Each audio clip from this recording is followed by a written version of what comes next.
산 자와 죽은 자에 대한 이야기를 이제 시작하도록 하겠습니다.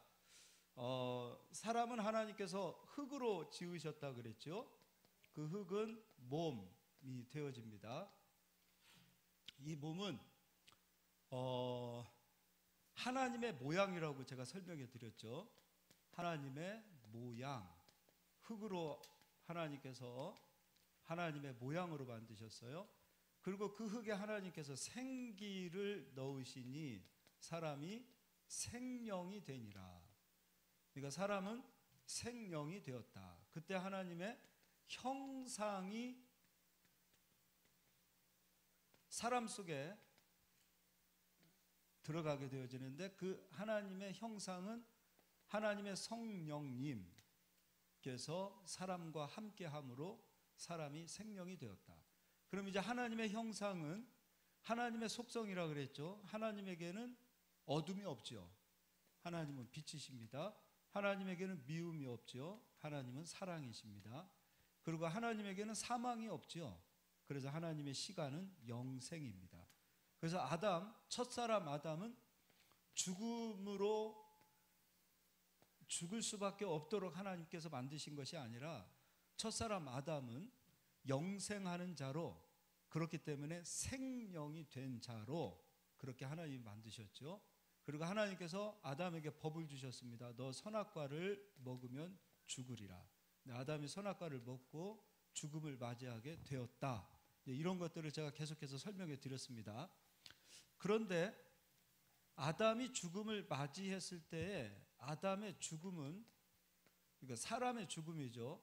사람의 죽음은 두 가지의 죽음을 맞이하게 되는 거죠. 첫 번째의 죽음은 육체의 죽음, 몸의 죽음이 되어지겠죠. 이게 첫 번째 죽음입니다. 두 번째의 죽음은 어떤 죽음인가? 사람에게는 하나님의 형상이었던 영혼이 들어가 있기 때문에 아담이 선악과를 먹게 되어진 이후에 죽음을 맞이하는 그 죽음이 바로 영혼의 죽음도 함께 맞이하게 되지요. 육체는 흙으로 왔기 때문에 흙으로 돌아갑니다. 근데 영혼은 흙으로 지어진 것이 아니라 영혼은 하나님의 형상대로 만들어졌기 때문에 그 영혼은 하나님, 이제 앞으로 삼층천이라는 하나님의 나라도 설명해 드릴 거예요. 우리 인간의 영혼은 마지막 가야 될 곳이 어디냐면 하나님의 나라로 가야 돼요. 그런데 하나님 나라로 가기 위해서는 무엇이 회복되어져야 되냐면 하나님의 형상이 회복되어져야 하나님의 나라에 갈 수 있다라는 거죠. 자, 이것까지 제가 계속해서 설명해 드렸습니다. 그럼 이제 성경을 몇 구절 좀 찾아보도록 하겠습니다. 히브리서 9장 27절입니다.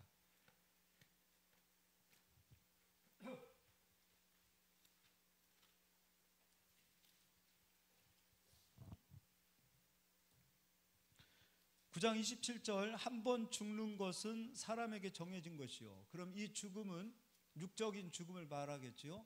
그러니까 예수님을 믿지 않는 자, 그들은 하나님의 형상을 아직 가지지 못한 자, 고린도 후서 3장에 말씀하고 있지요. 하나님의 형상, 그리스도는 하나님의 형상이라. 그리스도께서는 그 하나님의 형상을 주기 위하여 우리에게 오셨고, 또 모든 죄가 깨끗하게 되어진 자는 하나님의 형상을 회복할 수 있다라는 거죠. 자, 그러면 한 번 죽는 것은 사람에게 정해진 것이요, 믿는 자나 믿지 않는 자나 첫 번째 죽음은 다 동일한 죽음을 맞이하게 되는 겁니다. 자, 이게 첫 번째 죽음. 그리고 그 이후에는 심판이 있으리라. 그러면 여기서 받는 심판은 육체적인 죽음이 아니겠죠.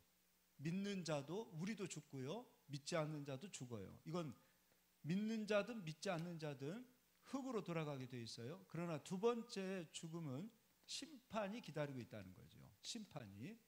자, 그러면 산자와 죽은 자, 우리 사도신경을 오늘 할 때도 산자와 죽은 자, 그리고 반드시 예수님은 심판하러 세상에 오신다, 이렇게 말씀하셨어요. 자, 이제 이거를 기억하시고, 한 번 죽는 것은 사람에게 정해진 것이요, 그 이후에는 심판이 있다라는 것을 기억해 주시고, 이제 로마서 6장도 가서 보겠습니다.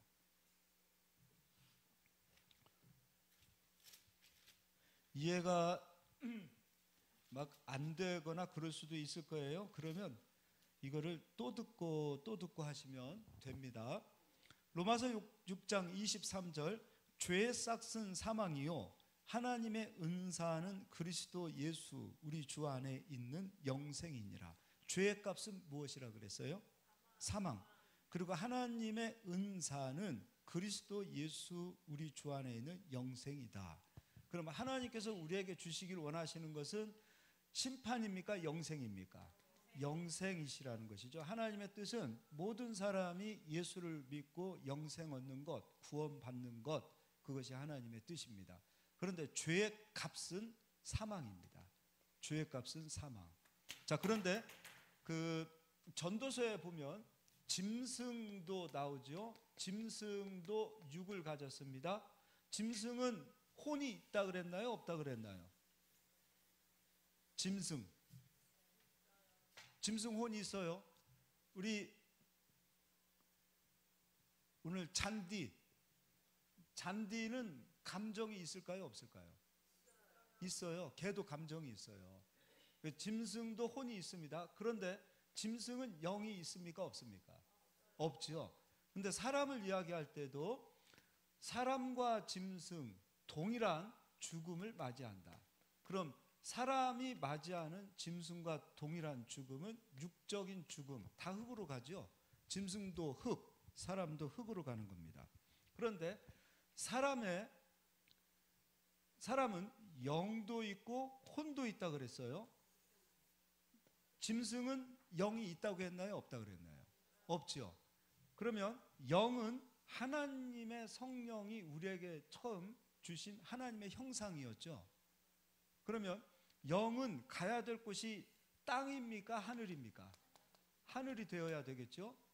짐승은 영이 없기 때문에 육적인 죽음을 맞이할 때 혼과 육이 같이 죽지만 사람은 육적인 죽음을 맞이할 때 혼만 가지고 있다면 짐승처럼 무로 돌아가겠죠. 그러니까 불교에서도 윤회설 이 모든 것들, 그러니까 불교의 최고의 구원은 무엇이냐면 다시 사람으로 태어나는 것, 그것이 아니라 사람의 영혼이 완전히 사라지는 것, 그것이 구원이에요. 근데 사람의 영혼은 사라질 수가 있는 겁니까? 없는 겁니까? 없어요. 그러니까 불교에서는 사람이 태어났다 죽으면은 다음 세상에 개로도 태어나고 뭐 소로도 태어나고 더 좋은 일 하면 사람으로도 태어나고, 근데 사람으로 태어났는데도 계속해서 계급을 만들어 놨죠. 그러니까 인생 자체가 허무하다, 이게 불교에서 말하는 거 아닙니까? 그래서 이 땅에는 천국이 없다, 이게 불교에서 말하는 거예요. 그래서 불교에서도 말하는 것, 힌두교에서도 말하는 동양에서의 그 사상은 사람의 영혼, 사람이 죽으면 완전히 사라지는 것, 소멸되어지는 것, 그것을 구원이라고 말하는 거예요. 근데 예수님께서는 그렇게 말씀하시지 않아요. 사람의 영혼은 소멸되어지지 않습니다. 그러니까 예수를 믿고 죽은 자든 믿지 않고 죽은 자든 사람의 영혼은 소멸되지 않는다는 거예요. 소멸되지 않아요. 자, 이거는 제가 다음번에 설교할 때도 계속 설명해 드릴 거예요. 사람의 영혼은 소멸된다, 소멸되지 않는다? 소멸되지 않는다. 소멸되지 않는 사람의 영혼이 누군가는 천국에 가고 누군가는 지옥에 간다, 그렇게 되어지는 거예요. 그러니까 천국으로 가는 것, 그것을 가리켜서 기독교는 구원이라는 거예요. 그러니까 하나님의 뜻은 모든 사람이 구원을 받는 것, 이것이 하나님의 뜻이라는 겁니다. 자, 그러면 이번에는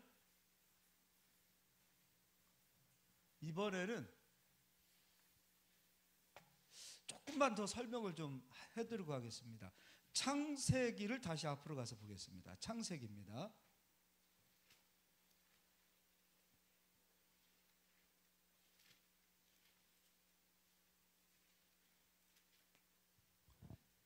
창세기 3장 17절입니다. 아담에게 이르시되 내가 내 아내의 말을 듣고 내가 내게 먹지 말라 한 나무의 열매를 먹었은즉 땅은 너로 말미암아 저주를 받고 너는 내 평생에 수고하여야 그 소산을 먹으리라. 땅이 내게 가시덤불과 엉겅퀴를 낼 것이라. 내가 먹을 것은 밭의 채소인즉 내가 흙으로 돌아갈 때까지 얼굴에 땀을 흘려야 먹을 것을 먹으리니 내가 그것에서 취함을 입었음이라. 너는 흙이니 흙으로 돌아갈 것이니라 하시니라. 자, 그럼 첫사람 아담을 하나님께서 만드셨을 때 처음부터 죽는 자로 만드셨습니까? 아니죠. 처음에는 영생하는 자로, 생명으로 하나님께서 아담에게 하나님의 생명을 주셨습니다. 이 영생에는 사망이 없겠죠. 근데 아담이 선악과를 먹게 되어진 그 시점부터 아담은 지금 우리가 살고 있는 이 세상에 사망이라는 시간이 아담 속에 들어오게 되어집니다. 그러니까 아담은 영생의 시간도 살았던 사람, 그리고 사망의 시간을 살았던 사람이에요. 그런데 그 시점은 아담에게 죄가 들어왔을 때, 선악과를 먹고 하나님 말씀에 불순종하게 되어졌을 때 그 죄의 값으로 아담에게 찾아온 것이 사망의 시간입니다. 그러면 아담이 선악과를 먹기 이전에는 영생의 시간이라는 것은 측량할 수 없는 시간이에요. 그러니까 아담이 지구에, 하나님께서 아담을 지구에 만드시고 아담아 너는 땅에 있는 모든 것을 다스리고 정복하고 충만하라 이런 말씀을 주셨어요. 근데 아담에게 하나님께서 선악과를 주셨어요. 그럼 아담이 선악과를 먹기 이전에 이 땅에서 100만 년을 살았는지 1000만 년을 살았는지 그건 측량할 수 없겠죠. 자, 그런데 우리는 이런 사고를 가지고 있어요. 아담이 처음부터 지어졌을 때 1살, 2살, 3살 이렇게 나이를 먹어 93살을 살다 죽었을 것이다 이런 생각을 갖는 거예요. 그러니까 우리는 영생의 시간을 살아보지 않았던 사람들이기 때문에 하나님이 가지고 계시는 그 시간이 무엇인지를 모르기 때문에 우리식의 해석을 하다 보니까 지구 나이를 7000년 이렇게 말하고 있어요.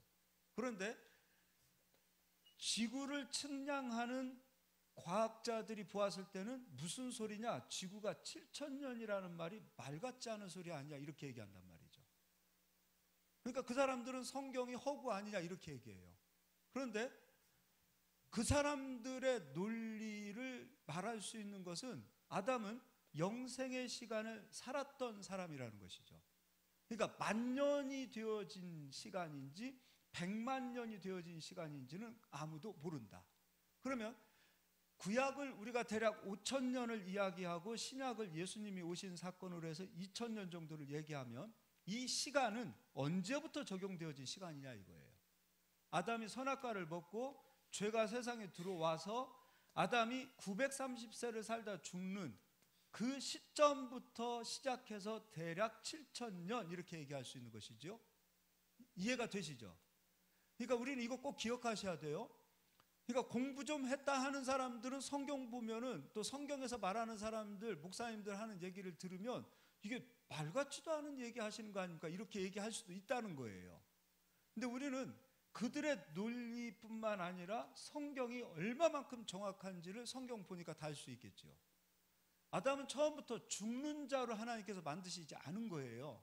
선악과를 먹고 난 이후에 너는 흙이니 흙으로 돌아가라. 사망이 아담에게 찾아온 거예요. 그래서 로마서에서 사도 바울이 한 사람으로 인하여 죄가 세상에 들어오고 그 죄로 인하여 모든 사람이 범죄하였고, 그건 한번 찾아보도록 하겠습니다. 로마서를 가서 보겠습니다. 로마서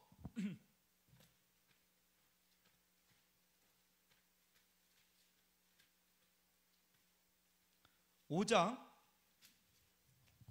12절입니다. 자, 그러므로 한 사람으로 말미암아, 여기서 아담을 얘기하는 거예요. 육으로 온 예수님이 아니라 아담을 얘기하는 거예요.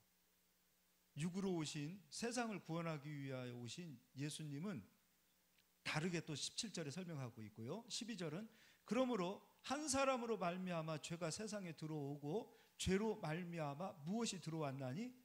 사망이 들어왔나니. 이와 같이 모든 사람이 죄를 지었으므로 사망이 모든 사람에게 이르렀느니라. 그러니까 한 사람 아담으로 죄가 세상에 들어오게 되어졌다라는 거예요. 그리고 17절 한 사람의 범죄로 말미암아 사망이 그 한 사람을 통하여 왕 노릇하였은즉 더욱 은혜와 의의 선물을 넘치게 받는 자들은 한 분 예수 그리스도를 통하여 생명 안에서 왕 노릇하리로다. 그러니까 예수님은 우리를 구원하기 위해 오신 아담, 그리고 첫사람 아담은 스스로 자기를 살릴 수 없는 아담. 예수님은 살려주기 위해 이 땅에 오신 아담으로 오신 거예요. 그리고 첫사람 아담은 자기 육신뿐 아니라 자기 영혼도 살릴 수 없는, 그게 첫사람 아담. 그리고 우리도 마찬가지입니다. 우리도 우리 스스로 구원받을 수 없는 아담과 같은 그러한 사람이라는 것을 꼭 기억하시길 바라요. 오직 사람을 살릴 수 있는 분은 누구다? 예수님밖에 없다라는 거예요. 오직 예수 그리스도만이 사람을 살려줄 수 있다라는 거예요. 자, 이제는 에스겔서 37장을 가서 보겠습니다. 에스겔 37장.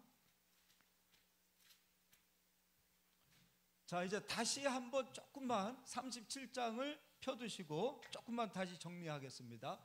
사람은 목숨이 모두 몇 개다? 우리의 목숨, 이 모든 인간의 목숨은 모두 몇 개다? 2개.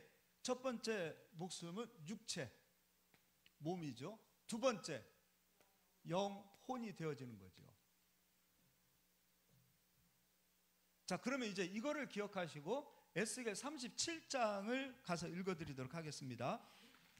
여호와께서 권능으로 내게 임재하시고 그의 영으로 나를 데리고 가서 골짜기 가운데 두셨는데 거기 뼈가 가득하더라. 자, 에스겔이 지금 있는 장소는 어디냐면 바벨론입니다. 바벨론이에요. 지금 바벨론으로 이스라엘 백성들이 포로 70년 동안 포로로 끌려가 있던 상황이 되어지는 거죠. 그런데 이 바벨론 땅에서 에스겔은 이스라엘의 성전이 있었던 예루살렘으로 하나님께서 그의 영을, 그 육체는 바벨론에 있지만 그 영을 뽑아서 예루살렘에 있는 영적인 것을 보여주시는 겁니다. 근데 영적인 것을 보여주시는 것 같은데 자세히 보니 다 육적인 거예요. 자, 그의 육은 바벨론에 있습니다. 그러나 실질적으로 하나님께서 에스겔을 통하여 어디를 보여주시냐면 예루살렘을 보여주십니다. 근데 예루살렘에 무엇을 보여주시냐면 사람을 보여주십니다. 근데 그 사람을 보여주실 때 하나님께서는 그 사람들의 영적인 상태가 모두가 다 마른 뼈로 보여주시는 것을 보게 되죠. 그러면 몸은 뼈만 있게 되어진 자는 죽은 자죠. 몸이 되기 위해서는 피도 있어야 되고 그리고 근육도 있어야 되겠죠. 살이 있어야 되겠죠. 근데 마른 뼈라는 것은 피도 근육도 살도 없는 그러한 상태라는 거죠. 그런데 마른 뼈, 그럼 이 사람들은 죽은 자잖아요. 산 자입니까? 죽은 자입니까? 그럼 마른 뼈들이 가 있어야 될 곳은 어디입니까? 공동묘지죠. 무덤으로 가는 거예요.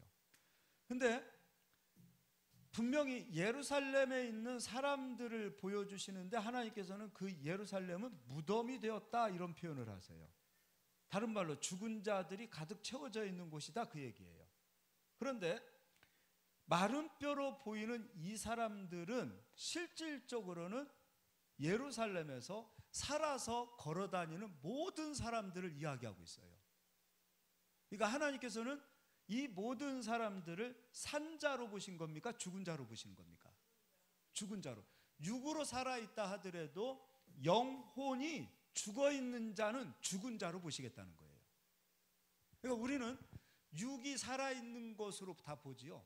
예수를 믿든 예수님을 믿지 않든 육적으로 살아있으면 다 산자로 보시는데 하나님은 그렇게 보시지 않아요. 육으로 살아있든 육으로 죽어있든 예수를 믿지 않는 자들을 하나님은 다 죽은 자로 보시는 거예요. 자, 하나님이 사람을 보는 관점과 사람이 사람을 보는 관점이 달라요. 그래서 우리는 사람의 관점으로 사람을 보면 예수를 믿고 육적으로 좀 가난하면 우리는 한숨 쉬지요.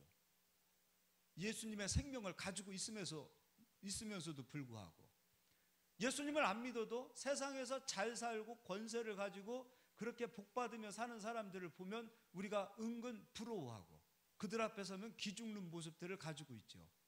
그 이유는 우리의 시선이 하나님과 같이 사람을 바라보지 않기 때문이라는 거예요. 사람은 큰 자를 보고 두려워하지만 하나님께서는 작은 자가 큰 자를 보고 두려워하는 거 하나님은 기뻐하지 않으세요.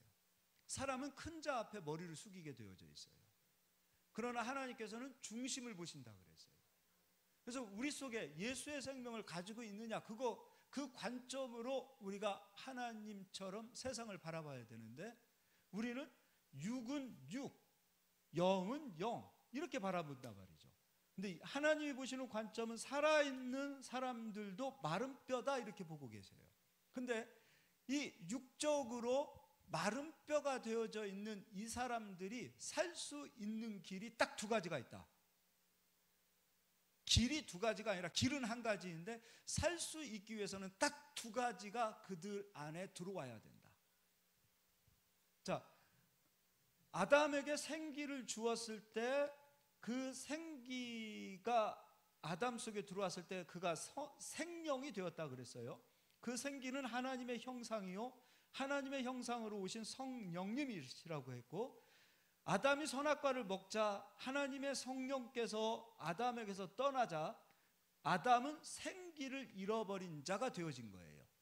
그러면 이 마른 뼈들이 생기를 되찾게 하기 위해서는 어떻게 해야 하는가? 생기가 들어와야 산자가 되어지는 것인데, 어떻게 해야 마른 뼈와 같이 죽어있는 자들이 살 수 있단 말인가? 어떻게 해야 생기를 받을 수 있단 말인가? 에스겔을 통해서 하나님께서 말씀해 주세요. 자, 이제 읽어드리도록 하겠습니다. 2절, 나를 그 뼈 사방으로 지나가게 하시기로 본즉 그 골짜기 지면에 뼈가 심이 많고 아주 말랐더라. 그런데 자, 이건 본론부터 얘기해 드릴게요. 11절, 또 내게 이르시되 인자야, 이 뼈들은 누구라? 이스라엘 온 족속이라. 그럼 실질적으로 육적으로 살아있는 사람이에요, 죽은 사람들이에요? 살아있는 사람들이에요. 육적으로 살아있는 사람들이에요. 그런데 하나님께서는 이들은 무덤에 갇혀있는 자들이다 이렇게 얘기하고 있는 거예요. 그러면서 이스라엘 온 족속이라 그들이 이르기를 우리의 뼈들이 말랐고 우리의 소망이 없어졌으니 우리는 다 멸절되었다 하느니라. 그러니까 바벨론 포로로 끌려가 있는 그 상황에서 남겨진 예루살렘에 있는 이들은 소망도 없고 희망도 없는 그 상태, 절망적인 상태, 스스로도 고백하고 있는 그 상태. 그리고 또 읽어드리겠습니다. 12절, 그러므로 너는 대언하여 그들에게 이르기를 주 여호와께서 이같이 말씀하시기를 내 백성들아, 내가 너희 무덤을 열고. 그럼 예루살렘 성 자체가 무덤은 아니에요. 그런데 죽어있는 자들로, 영적으로 죽어있는 자들로 가득 채워져 있는 그곳이 어디냐면 무덤이란 말이에요. 무덤을 열고 너희로 거기에서 나오게 하고 이스라엘 땅으로 들어가게 하리라. 자, 이번에는 3절입니다. 그가 되게 이르시되 인자야 에스겔에게 이 뼈들이 능히 살 수 있겠느냐 하시기로 내가 대답하되 주 여호와여 주께서 아시나이다. 또 내게 이르시되 너는 이 모든 뼈에게 대언하여 이르기를 무덤에서 살이 썩고 뼈만 남아있는 자들은 사람의 소리를 들을 수 있어요, 없어요? 없지요. 뼈는 뼈잖아요.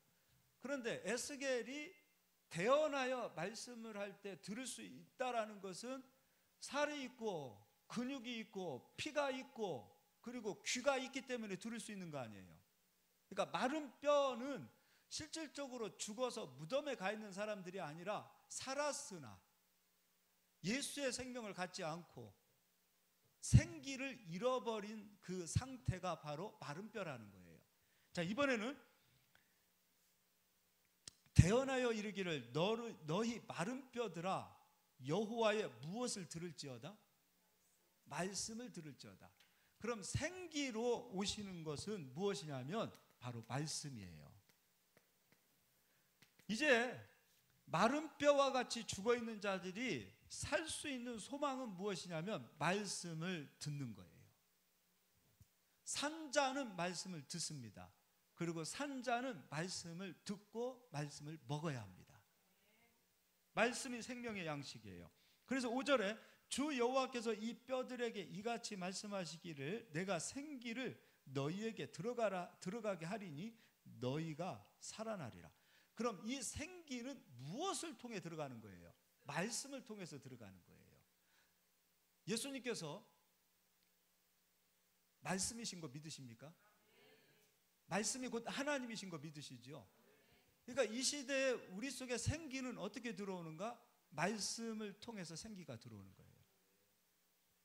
그 생기가 들어올 때 하나님의 성령이 그들과 함께 하시는 거예요. 그러니까 생기, 말씀을 통해서 생기가 들어오는 거예요. 그래야 그들이 산자가 되어지는 거예요. 그리고 그 상태가 되어져야 무덤에서 나오는 자가 되어지는 거예요. 계속 또 읽어드릴게요. 6절 너희 위에 힘줄을 두고 살을 입히고 가죽으로 덮고 너희 속에 생기를 넣으리니 너희가 살아나리라. 또 내가 너희 여호와인 줄 너희가 알리라 하셨다 하라. 이에 내가 명령을 따라 대언하니 대언할 때에 소리가 나고 움직이며 이 뼈 저 뼈가 들어맞아 뼈들이 서로 연결되었더라. 내가 또 보니 그 뼈에 힘줄이 생기고 살이 오르며 그 위에 가죽이 덮이나 그 속에 생기는 없더라. 진짜 생명은 무엇이 들어가야 된다? 생기가 들어가야 된다. 근데 생기는 무엇을 통해 들어간다?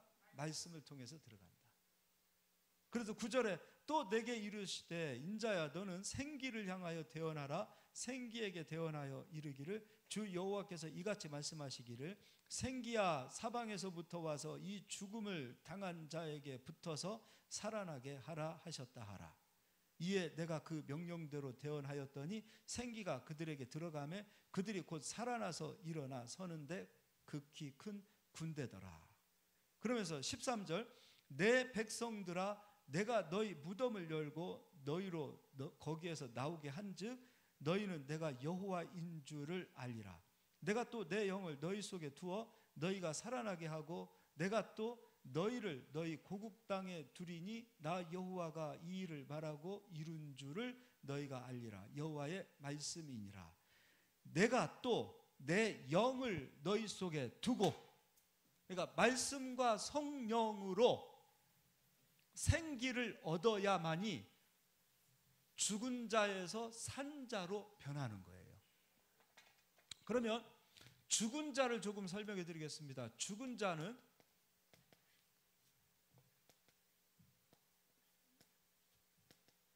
영혼이 말씀과 생기, 다른 말로 진리와 성령으로 거듭나지 않은 자는 육으로 살았어도 죽은 자죠. 자, 죽은 자는 누구냐면 육으로 살았으나 거듭나지 않은 자, 너희가 진리와 성령으로 거듭나리라. 말씀과 성령으로 거듭나리라. 근데 거듭나지 않은 자는 육으로 살아있다 하더라도 죽은 자죠. 죽은 자 개념을 잘 기억하셔야 돼요. 그러니까 우리가 아버지 어머님 돌아가시고 나면 아버지 어머님 죽으셨습니다 이렇게만 얘기하는 것이 아니라 그들만 죽은 자가 아니라 육적으로 살아있어도 생명을 가지지 못한 자, 진리와 성령으로 거듭나 하나님의 형상을 가지지 못한 자는 하나님의 형상이 아직 가지지 못하고 하나님의 모양만 그대로 가지고 있는 자는 살았어도 죽은 자요. 그리고 이 생명을 가지지 못한 상태에서 죽은 자의 영혼은 죽어서도 죽은 자고 살아서도 죽은 자라는 거예요. 하나님은 이렇게 사람을 바라보고 계시는 거예요. 근데 사람은 육적으로 살아있으면 산 자, 영으로 살았든지 영으로 죽었든지는 관심이 없어요. 왜냐하면 영혼은 육 안에 있기 때문에. 그래서 먼저 보는 것은 사람은 외모로 보기 때문에 언제나 외모를 보고 하나님은 외모가 아닌 중심을 보겠다는 거예요. 그러니까 하나님께서 관심이 있으신 것은 우리의 육입니까? 우리의 영혼입니까? 하나님께서 이 땅에 많은 죽어있는 사람들의 관심은 그들의 육에 있습니까? 영혼에 있습니까? 영혼에 있는 거예요. 그래서 우리가 복음 전하고 선교하는 것, 그들 육만 살리는 거야. 육은 살려놓으면 그 육 때문에 하나님 또 떠나더라고요. 진짜 중요한 것은 영혼이에요. 가난한 나라에게 복음을 전하면 복음 받아들여서 그 복음 때문에 복 받으면 그 복 때문에 또 하나님 또 떠나는 것, 우리는 기독교 역사에서 수없이 보았어요.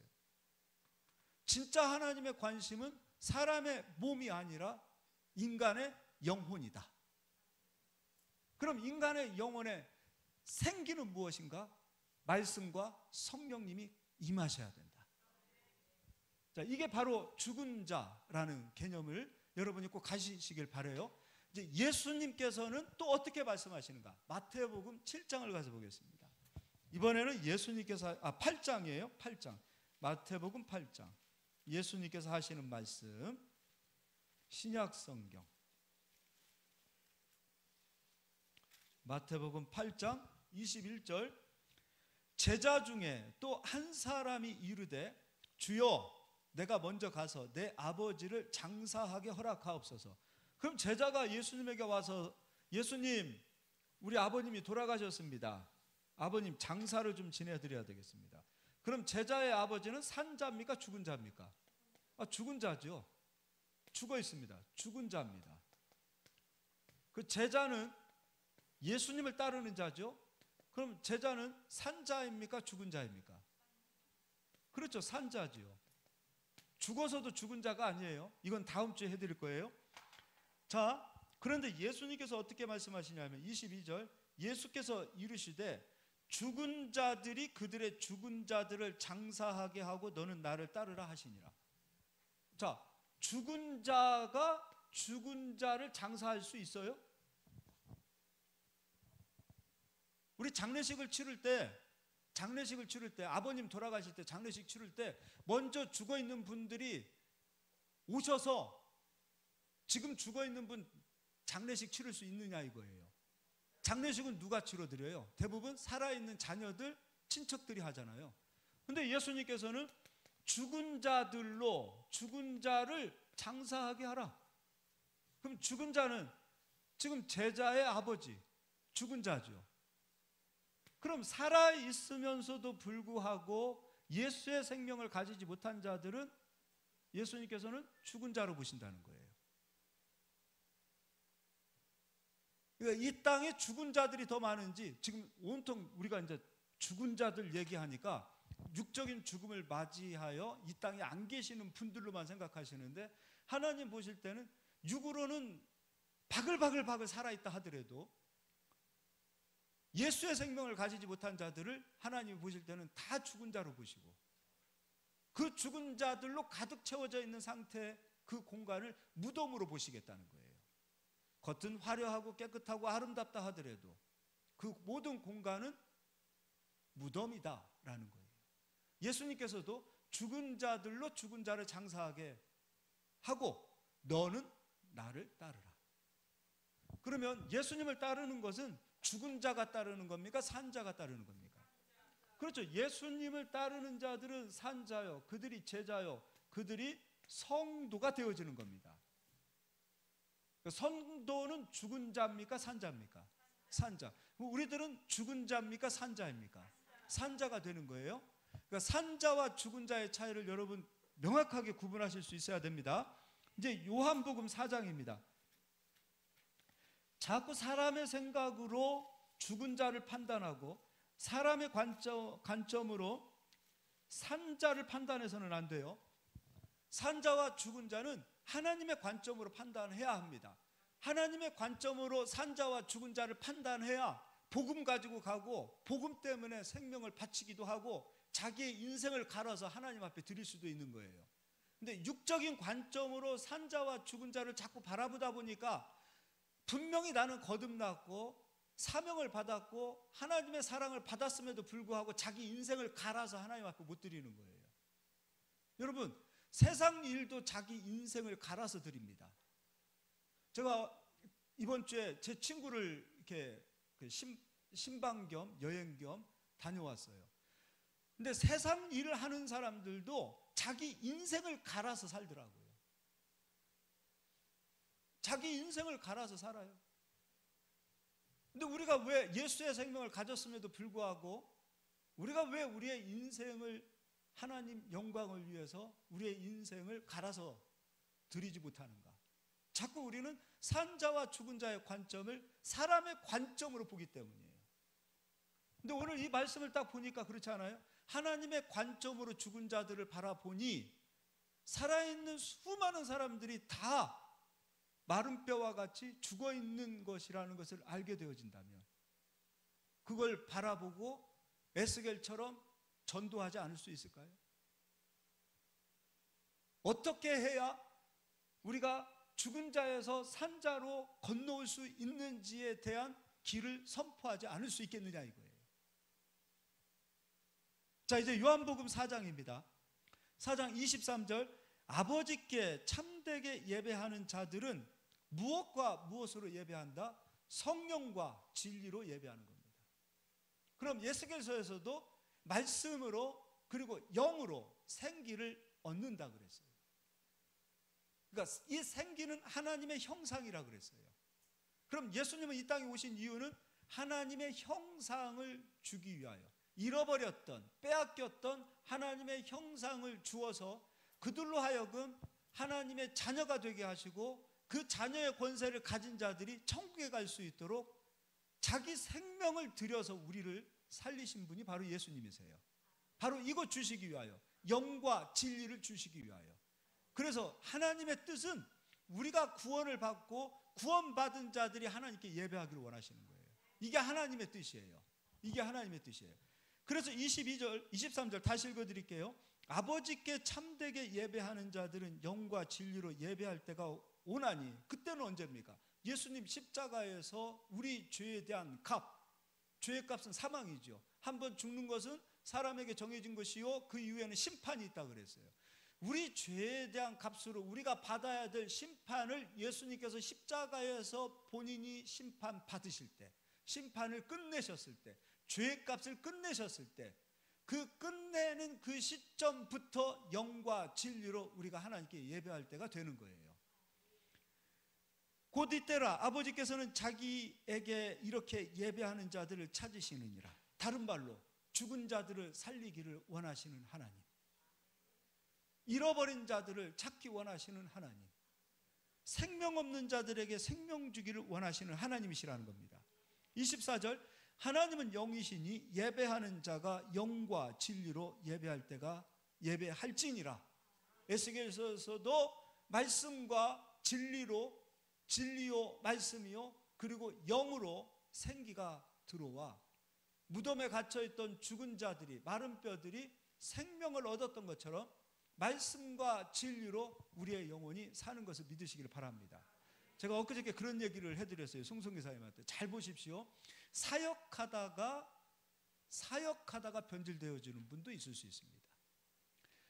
찬양 사역이지요, 선교 사역이지요, 전도 사역이지요. 그런데 찬양하다가 변질되어질 수 있어요. 선교하다가 변질되어질 수도 있어요. 이 땅의 모든 구조는 그리스도인들이 사역하는 구조가 굉장히 많아요. 그런데 왜 변질되어지는가? 속에 진리가 없어서. 그러니까 진리를 잃어버리면, 진리를 빼앗겨버리면, 진리가 속에 없으면 인간의 본질이 드러나기 시작하는 거예요. 인간의 본질은 예수로 인하여 우리가 거듭났고 예수로 인하여 깨끗하게 된 것이지, 인간 스스로 가지고 있는 이 본질 자체는 다 죄인이요 더럽고 그리고 구더기요 벌레라고 말씀하고 있어요. 그래서 우리는 늘 진리로 깨어 있어야 돼요.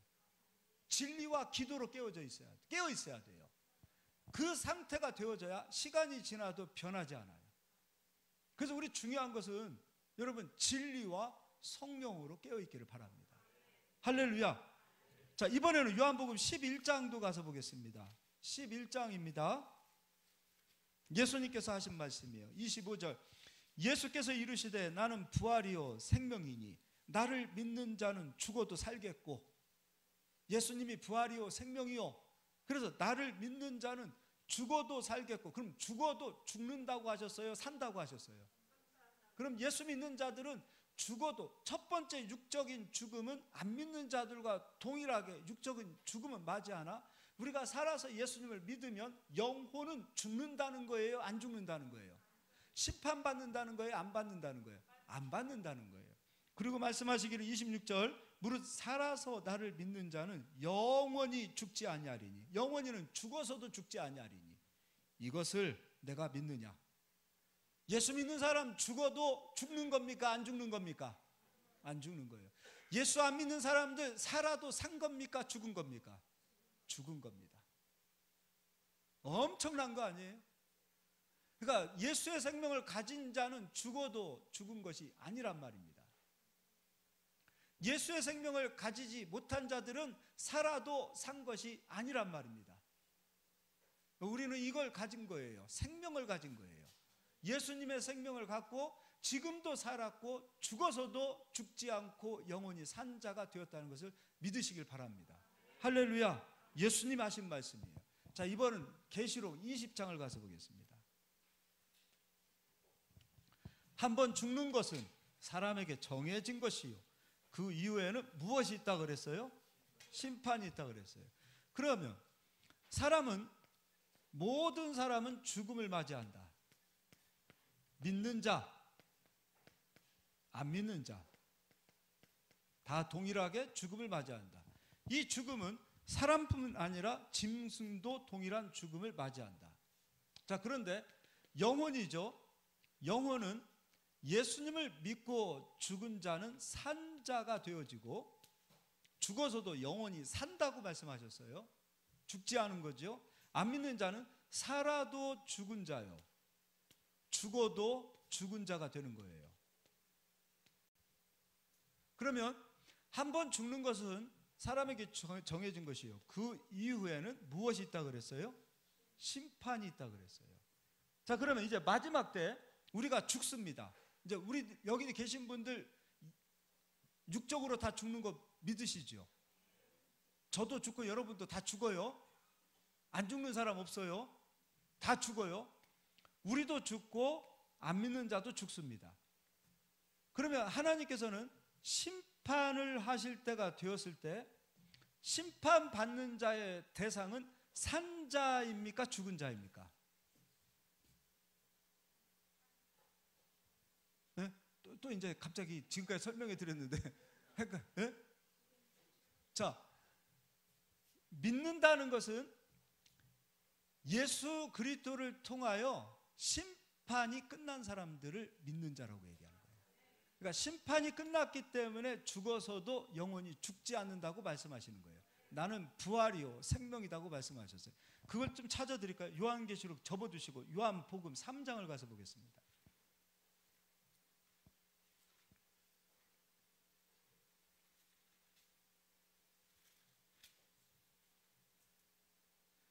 지금 신년 특별 말씀 성회로 그냥 해드리는 거예요. 계속해서 시리즈로. 자, 요한복음 3장 16절 하나님이 세상을 이처럼 사랑하사 독생자를 주셨으니 이는 그를 믿는 자마다 멸망하지 않고, 원어 그대로 보니까 심판받지 아니하고 영생을 얻게 하려 하심이라. 그럼 하나님께서 예수 그리스도를 이 땅에 보내신 이유는 무엇인가? 죄의 값은 무엇이에요? 사망. 그 사망으로 받는 것이 무엇이냐면 심판이에요. 그러면 죄값으로 사람이 심판을 받는다. 그럼 사람을 구원하기 위해서는 죄를 누군가가 와서 그 죄값을 받아야 된단 말이에요. 그럼 그 누군가가 누구냔 말이에요. 바로 예수님이세요. 예수님께서 이 땅에 오신 이유는 나는 거룩하고 깨끗하고 하나님이니까 난 너희 같은 죄인들하고 함께 할 수 없다, 그렇게 말씀하지 않아요. 그는 이 세상에 오셔서 모든 인류의 죄를 짊어지셨어요. 그 죄를 짊어지셨기 때문에 죄값을 받으신 거예요.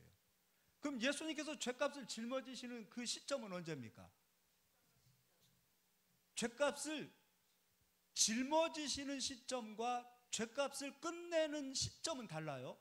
죄를 짊어지시는 시점은 예수님께서 세례를 받으십니다. 그럼 인간이 받는 세례는 죄를 짊어지는 세례를 받습니까? 죄를 씻는 세례를 받습니까? 씻는 세례를 받아야 돼요. 우리가 죄를 짊어지는 세례를 받으면 안 돼요. 그럼 예수님은 인간이 아니죠. 동정녀 마리아에게 오셨어요. 성령으로 잉태하신 분이세요. 그럼 예수님은 오셔서 죄를 씻어야 합니까? 예수님에게 죄가 있어요? 근데 그분이 왜 세례를 받죠?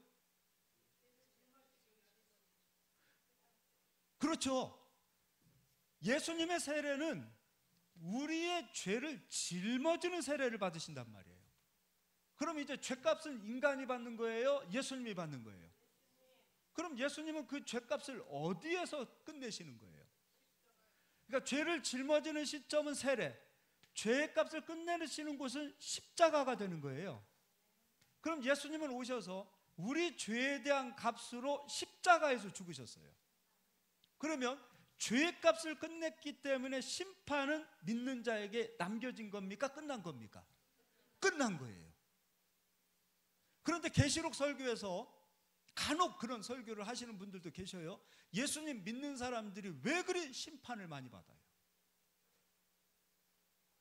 심판 끝났기 때문에 성도가 되었고, 성도가 되었기 때문에 하나님께 예배하는 자로 우리가 거듭난 거 아닙니까?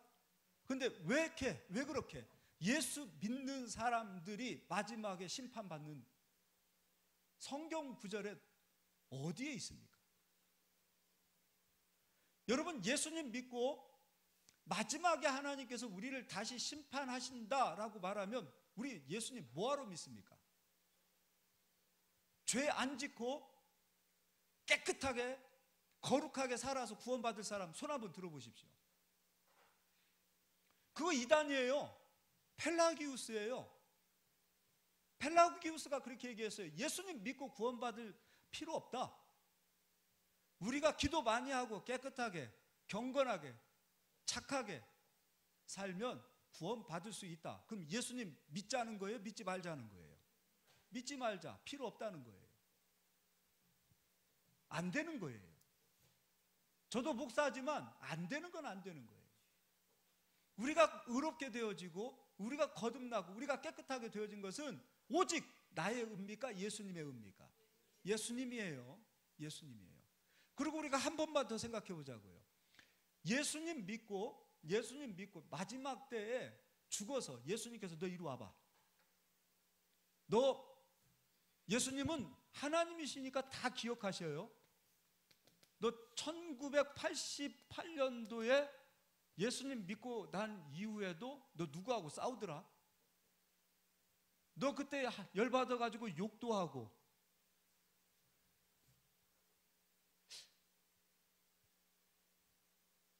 너 막걸리도 마시더라? 너 막걸리 마시고 그때 어디에다가 심지어는 오바이트도 하고 이런 것까지 다 기억하시고 세밀하게 찾아내어서 예수님께서 우리를 판단하신다면 그분 하나님 맞아요? 양심상 성도가 되어진 자들을 다시 부르셔서 심판하시는 하나님이시라면 저는 오늘 이후로 예수님 안 믿습니다. 심각해졌네요. 근데 제가 예수님 믿는 이유는 무엇인가? 반드시 심판을 끝냈기 때문에 심판하지 않으시는 겁니다. 두려워서 복음 전하고 두려워서 목회하고 두려워서 마치 내가 목회 안 하면 하나님께서 심판하실 것 같으니까 목회하고 아니요. 그 은혜가 너무 커서 또 나 같은 정말 쓸모없는 자를 부르셔서 사명 주시고 복음 전하게 하시니 그 은혜가 너무 커서 그것 때문에 하는 것이지 두려워서 해요? 두려우면 하나님이 주시는 마음이 아니잖아요. 그 사랑이 너무 커서 그냥 눈 감고 생각만 해도 그 사랑이 너무 커서 그냥 그 사랑만 묵상을 해도 행복해서, 그게 은혜 아니냐 이거예요. 예수님은 2000년 전에 우리 죄를 짊어지셨고 우리 죄에 대한 값으로 십자가에서 죽으심으로 이미 2000년 전에 심판을 끝내놓으셨음을 믿으시기 바랍니다. 믿으셔야 됩니다. 이거는 절대 타협하지 않기를 바랍니다.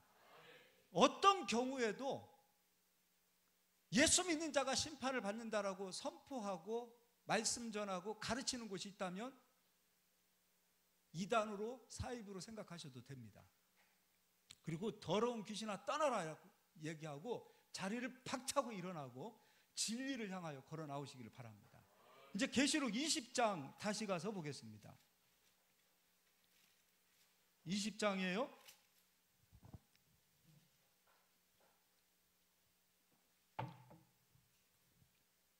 이제 심판 때의 모습을 보여드리겠습니다. 계시록 20장 11절, 또 내가 크고 흰 보좌와 그 위에 앉으신 이를 보니 땅과 하늘이 그 앞에서 피하여 간 데 없더라. 마지막 심판 때를 얘기하고 있어요. 12절, 또 내가 보니 죽은 자들이 큰 자나 작은 자나 그 보좌 앞에 서 있는데 무엇이 펴 있고? 책들이 펴 있고,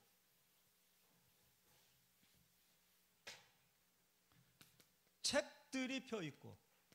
그러면 계시록이 이거 하나만 알고 있어도 계시록이 무서운 책입니까? 안 무서운 책입니까?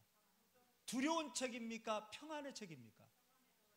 계시록이 어려운 책입니까? 쉬운 책입니까? 쉬운 책이에요. 닫힌 책입니까? 열린 책입니까? 열린 책이에요.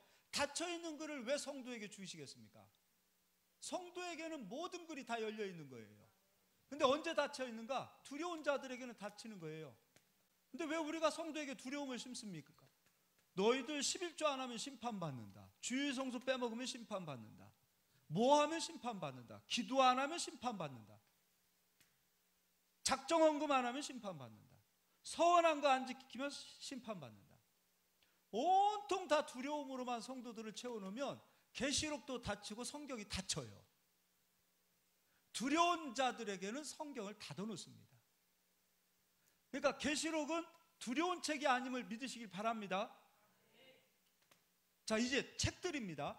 책들이 펴있고 또 다른 책이 펴졌으니 곧 무슨 책이라? 생명책이라. 그러면 심판을 받을 때 보니까 책은 한 종류가 아니에요. 두 종류예요. 한 종류는 책들, 한 종류는 생명책이라는 거예요. 그럼 책들에 기록되어진 자들은 어떤 자들이 기록되어지는가? 생명책이라 죽은 자들이 자기 행위를 따라 무엇에 기록된 대로 심판받으니? 자, 다시 읽어드릴게요. 죽은 자들이 자기 행위를 따라 책들에 기록된 대로 심판을 받으니. 그러면 산 자가 책에 기록되어진 겁니까? 죽은 자가 책들에 기록되어진 겁니까? 죽은 자들의 행위를 하나님께서 기억하시고 그 죽은 자들이 기록되어져 있는 책들을 보고 하나님께서 심판하시겠다는 거예요. 그러면 심판은 산 자가 받는 겁니까? 죽은 자가 받는 겁니까? 심판은 이미 예수 믿는 자들은 2000년 전에 예수님이 심판을 끝내놓으셨어요. 로마서 6장에서도 예수와 함께 죽고 예수와 함께 부활한 자가 성도임을 믿으시길 바랍니다. 다른 말로 예수님이 심판 받았을 때 너도 심판 받았다. 예수님께서 부활하셨을 때 너도 부활한 자다. 이게 로마서 6장이란 말이에요. 그렇기 때문에 책들에 기록되어진 자들이 자기의 행위를 따라 심판을 받는다. 산 자가 아니라 죽은 자가. 또 읽어드리겠습니다. 13절. 바다가 그 가운데서 죽은 자들을 내주고, 산 자를 내줘요? 죽은 자를 내줘요? 죽은 자들을. 네, 제가 지금 13절, 12절 이것도 설명하면 한두 시간 가니까 간단하게만. 또 사망과 음부도 그 가운데서 누구를 또 내주고? 죽은 자들을. 각 사람이 자기의 행위대로 무엇을 받고? 여기서 산자들이 심판받는다는 얘기가 나와요? 죽은 자들이, 바다는 지금 살아있는, 아까도 얘기했죠, 육으로 살았으나 죽어있는 자들이 바다라고 얘기하고 있어요. 그 가운데에서 죽은 자들, 즉 육으로는 살았으나 영으로 죽어있는 자들을 바다라고 얘기하고, 그 가운데서 죽은 자를 끄집어내고, 그리고 음부죠, 육으로도 죽고 영으로도 죽은 자들, 그들을 끌어내어 죽은 자들을 심판하시겠다는 거예요. 그러니까 예수님이 마지막 심판하셨을 때는 육으로 살아있는 자들도 데려오시고요, 육으로 죽어있는 자들도 데려오시는데, 예수의 생명을 가지지 않은 모든 자를 다 찾아서 심판하시겠다는 거예요. 그들은 심판이 남겨져 있기 때문이에요. 그리고 14절, 사망과 음부도 불못에 던져지니 이것은 둘째 사망 곧 불못이라. 15절 다 같이 읽겠습니다. 누구든지 생명책에 기록되지 못한 자는 불못에 던져지리라. 그럼 생명책은 죽은 자들이 기록되어지는 책입니까? 산 자들이 기록되어진 책입니까? 산 자들이 기록되어진 책이죠. 예수 믿는, 예수의 생명을 가진 자들이 심판을 받는다는 얘기는 성경에 없어요. 책망은 하셔요. 우리도 자식들 잘못하면 책망도 하잖아요. 책망은 하셔요.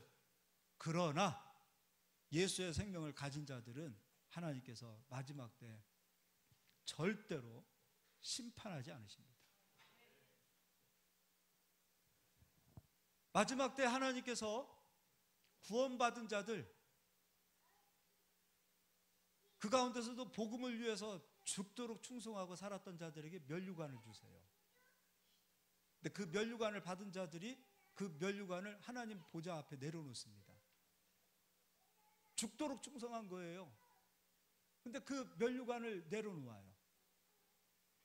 보좌에 앉아 계신 예수 그리스도를 보았더니 십자가에서 못 박힌 그 상처의 흔적, 상흔을 그대로 가지고 계시고, 채찍에 맞으신 그 상처를 그대로 가지고 계시고, 가시가 깊이 박혀있는 그 과시관을, 면류관을 쓰셨던 그 머리에 그 상처를 그대로 가지고 계셔요. 내가 죽도록 충성했기 때문에 면류관을 썼는데 그 면류관을 쓸 수 없어서 벗어드려요. 그게 예배라고 그랬어요. 이게 성도의 마음이에요. 근데 생각해 보자고요. 그렇게 죽도록 충성한 자들이 우리는 충성했기 때문에 마땅히 천국 갔습니다라고 얘기할 겁니다.